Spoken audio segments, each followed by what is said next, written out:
వేరే శాఖలకు బదిలీ కాకుండా పేదవాళ్ళని దృష్టిలో పెట్టుకొని ఇది మా సంతృప్తికరంగా ఉంది. నాకైతే 75% సంతృప్తికరంగా ఉంది. రైతు భరోసా మాత్రం ఖచ్చితంగా 30,000 కోట్లు ఇంకా అదనంగా తీసుకొని కానీ కేంద్రం నుంచి తీసుకొచ్చి కానీ రైతు లేనిదే రాజ్యం లేదు.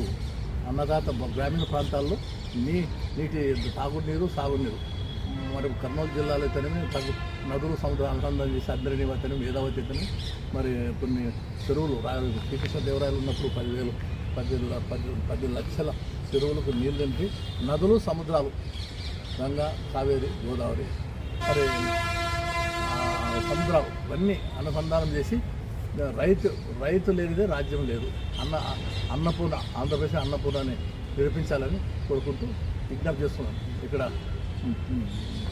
చంద్రబాబు నాయుడు గారికి మరి బడ్జెట్ ప్రవేశపెట్టినటువంటి ప్రజల కేసులు గారికి, తర్వాత నారా లోకేష్ గారికి, పవన్ కళ్యాణ్ గారికి, తర్వాత సమిష్టిగా కూటమికి నేను విన్నవించుకునేదంటే కమాండ్ డిమాండ్ చేయడం లేదు. ఎందుకంటే మీరు చేస్తున్నారు. ఇంకొక 6 నెలలు టైం ఇస్తే మీరు కొంచెం ఏదైనా ఉంటే సవరించుకొని ఎక్కడ ప్రివెన్షియల్ ప్రతి జిల్లాలో ఇప్పుడు 26 జిల్లాలు ఉన్నాయి. 26 జిల్లాల్లో అధికారుల మీద